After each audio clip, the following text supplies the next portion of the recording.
something exciting to connect about and be excited about, because where cannabis has existed for so long, but in its new infancy in this legal framework, this is all new information. It's edibles, topicals, all of these things that, are still like, it came out like maybe a year into legalization out here, and like it's still something that people are learning about and don't really know the ins and outs of how it's done, or understanding the nano-emulsification process behind it. Now that cannabis can become water soluble, like that's a massive thing, given that it's hydrophobic in its nature, right? Exactly. The biggest promoter and advocate for this type of consumption right now is Jen from Mana Sugar.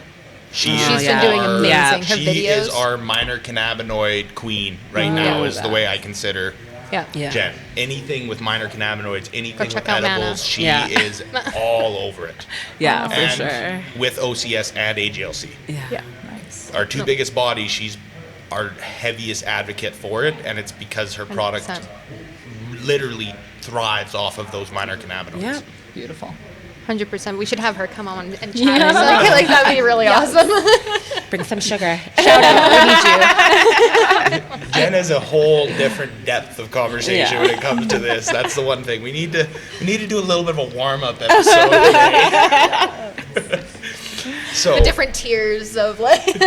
Exactly. This is a kind of a people who are looking to build communities or start building communities. Like, what are the pillars? What are your what's the foundation that we should be looking for? And that's exactly what we're covering today. Like, what is that foundation? Once you have that, we've covered it, but what would be the kind of the things that would corrupt that foundation? What sort of actions or things could potentially cause that community to fail?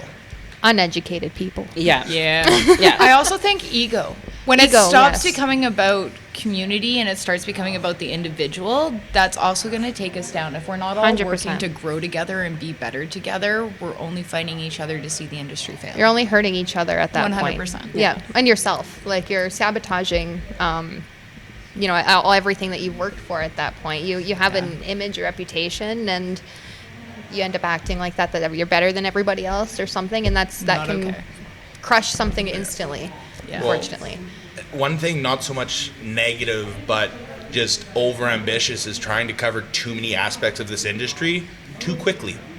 You need to find a niche or a community that you can really thrive in, and then you build your umbrella from there. You need that center post, and then you can build your umbrella with connected portions of the industry, and you bring people in to support what you're doing.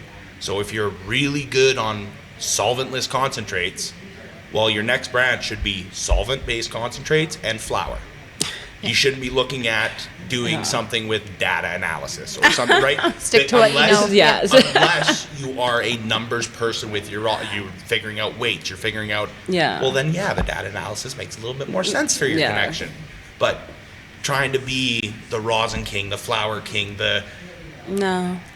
there's too many people who are doing that. There's too many options. There's too many things on the market. Like, I'm sure you guys have been to Northern Lights before, but you look around here and there's like dozens, hundreds of options here that you can choose from. And at the end of the day, I always just ask the bud tender or manager what they're smoking, what they suggest, and like that's always the most valuable thing at the end of the day that I find too.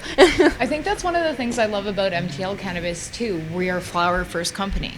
No, we're not doing edibles. No, we're not doing vapes. No, we're not expanding into subgenres. We are staying true to our niche and what we do and what we do well. We're also thoughtful and intentional with our releases. Like, you're not going to get a new SKU every other month because we're making sure what we're bringing maintains the best quality and consistency. So it's slow, it's thoughtful. When it's something's purposeful. moving well and everyone likes it, why change that, right? Right? Well, not just change it. It's great to bring new things, but you don't want to bring something if it's not the best it can possibly be. Definitely. Right? So, and that niche. Find out what you're good at, and let's continue set that bar to for provide yourself. and do it good and set that bar straight up.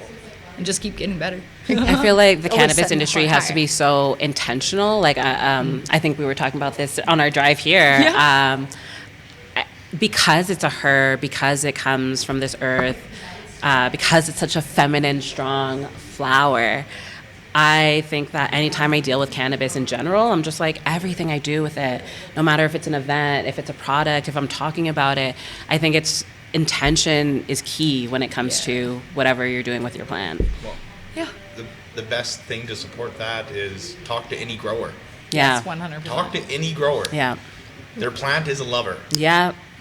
It's their mistress. It's their exactly. It quite Yeah. literally is. They have hundreds of mistresses. And Because they just take they care can of be the so LEDs. temperamental. They could be however they want to be. They're a nice female plant. You know, because Taylor's 100% like that. Yeah. And Taylor doesn't even smoke. Taylor No, doesn't he's even, just passionate about, the The love growth of the and grow love. and Yeah, like, 100%, and right? that's all it takes sometimes. I mean, and people say that, you can't be in the industry if you don't smoke cannabis. So Taylor's the perfect example Yeah. of somebody that does not need to smoke and can be in the industry. And it's strictly just passion. It's wanting to help others. It's wanting to learn more. It's, it's that drive to always be, like Crystal said, the next best thing, setting that bar higher for yourself. I also think it's a beautiful point to touch on too. So part of what this newfound legalization offers is the ability for people with all levels of experience to come to this community.